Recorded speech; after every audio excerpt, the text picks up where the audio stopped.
जय हिंद दोस्तों, आप सभी का स्वागत है एक बार फिर से आपके अपने YouTube चैनल यूनिक ज्ञान में। आज हम बीए फोर्थ सेमेस्टर का क्वेश्चन पेपर देखेंगे। इससे हमें यह पता चलेगा कि हमारे एग्ज़ाम में किस प्रकार के प्रश्न आ रहे हैं, जिससे हमें एक आइडिया हो जाएगा कौन कौन से टॉपिक हमारे लिए इम्पॉर्टेंट हैं, किसको हमें अच्छे से तैयार करना है। अगर हम दो या तीन यूनिवर्सिटीज़ के मॉडल पेपर देख लेते हैं तो हमको एक आइडिया हो जाता है कि सबसे ज़्यादा क्वेश्चंस किस टॉपिक से आ रहे हैं, कौन सा टॉपिक मोस्ट इम्पॉर्टेंट है और उसकी तैयारी हम अच्छे से कर सकेंगे। इसलिए यह वीडियो लाई गई है। तो चलिए देखते हैं इसमें हमारा पहला प्रश्न क्या है। इसमें दिया देखिए आपको 30 अंक इससे मिलेंगे खंड अ से, और खंड ब से 24 अंक तथा खंड अ से 21 अंक प्राप्त होंगे। पहला है 10 प्रश्न रहेगा अति लघु उत्तरीय, जिसमें से 3 अंक एक क्वेश्चन का रहेगा और 30 नंबर के 10 प्रश्न रहेंगे। पहला प्रश्न हमारा क्या है? पहला प्रश्न हमारा है अनुवाद शब्द का तात्पर्य निरूपण कीजिए। मतलब अनुवाद शब्द से क्या तात्पर्य है आपका। अनु धन्यवाद आपको ये बताया गया था। अनु का अर्थ क्या होता है, वाद का अर्थ क्या होता है, बहुत अच्छे तरीके से बताया गया है। चैप्टर फर्स्ट आप जाकर देख सकते हैं। इस वीडियो में आपको बस क्वेश्चंस बताए जाएंगे, जिससे आपको एक आइडिया लग जाए किस प्रकार कौन कौन से टॉपिक्स आ रहे हैं। तो हम अपना पहला दूसरा प्रश्न देखेंगे। अनुवाद तथा संस्कृति का संबंध स्पष्ट कीजिए।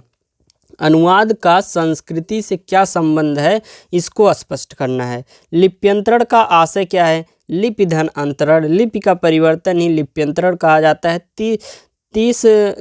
3 नंबर का है, तो उसी प्रकार आप लिखेंगे अच्छे से, छोटे में संक्षिप्त में लिप्यंतरण की परिभाषा खूब अच्छे से लिखेंगे। देखिए अगला प्रश्न क्या है। हिंदी शब्द अनुवाद हेतु अंग्रेजी में कौन सा शब्द प्रयुक्त होता है? दोनों के समानार्थी होने का आधार स्पष्ट कीजिए। तो अनुवाद को अंग्रेजी में क्या कहते हैं उसको बताना है, और दोनों के समानार्थी होने का आधार क्या है। दोनों मतलब इंग्लिश का जो इसका अनुवाद का शब्द है और हिंदी का जो शब्द है, इन दोनों के समानार्थी होने का क्या आधार है, इसको स्पष्ट करना है। अगला प्रश्न क्या है। अनुवाद से संस्कृति का स्वाभाविक संबंध क्यों माना जाता है? बहुत अच्छे अच्छे प्रश्न आए हैं। अगला प्रश्न देखिए। अनुवाद के लिए पर्यायवाची शब्दों की क्या उपयोगिता है? मतलब अनुवाद करते समय पर्यायवाची शब्दों की क्या उपयोगिता है अनुवाद के प्रक्रिया में, उसको हमें बताना है। क्या महत्वपूर्ण है, मतलब अच्छा उसका प्रयोग होता है या नहीं होता।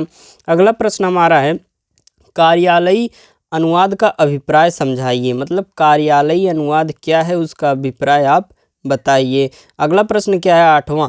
अनुवाद कला का सैद्धांतिक परिचय देने वाली 3 पुस्तकों के नाम उनके लेखकों के नाम के साथ लिखिए।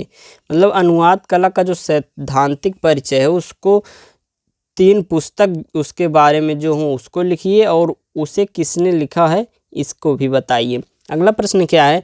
किन्हीं 3 ऐसे कोश ग्रंथों का नाम लिखिए जिसमें से एक अंग्रेजी हिंदी कोश हो, एक हिंदी अंग्रेजी कोश हो, एक हिंदी उर्दू कोश हो, ये सभी शब्द कोश हों।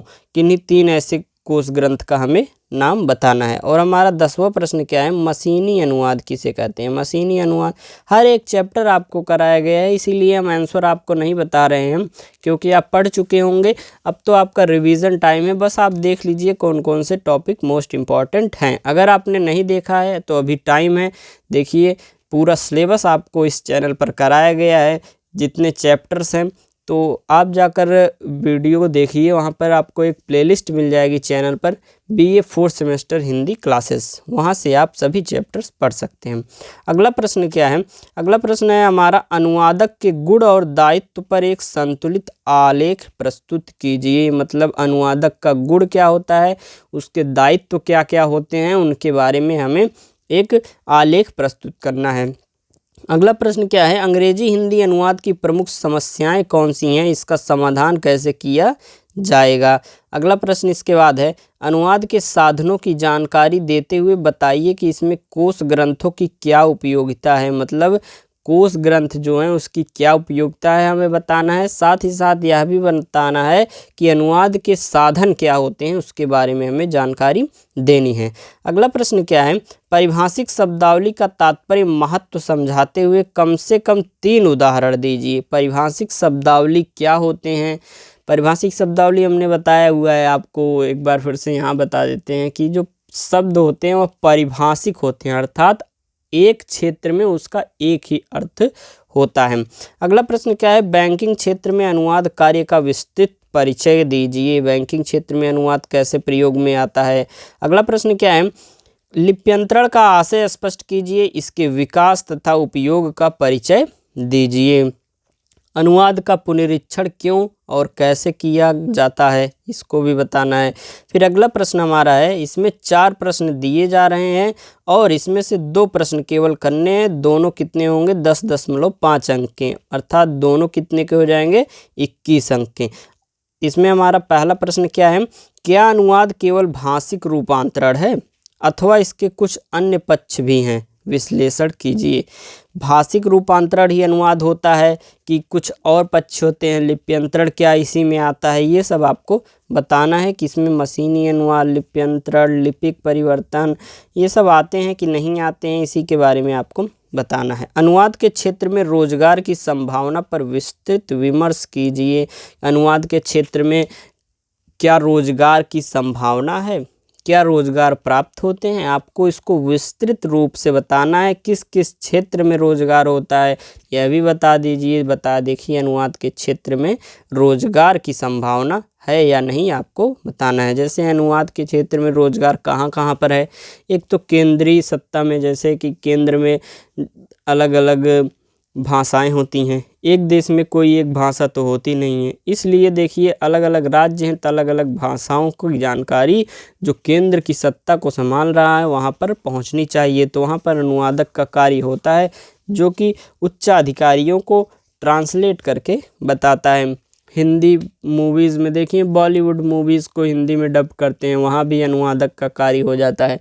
अलग अलग बहुत सारे क्षेत्र हैं, देखिए आकाशवाणी में, न्यूज़पेपर में, प्रेस विज्ञप्तियों में, ये सब हमने आपको चैप्टर वाइज पढ़ाया है, समझ ही रहे होंगे आप ये सब। अगला प्रश्न क्या है, अनुवाद कार्य का सैद्धांतिक परिचय देने वाली किन्हीं 2 पुस्तकों का परिचय दीजिए। अनुवाद कार्य का सैद्धांतिक परिचय देने वाली देखिए आपके 3 नंबर वाले प्रश्न में भी आया था पुस्तक का नाम, और इसमें आपको विश्लेषित तरीके से बताना है। अगला क्या है, अनुवाद कला साहित्य के क्षेत्र में वैश्विक आदान प्रदान का मार्ग प्रशस्त करती है, इसकी विस्तृत विवेचना कीजिए। ये आज का हमारा अंतिम प्रश्न था।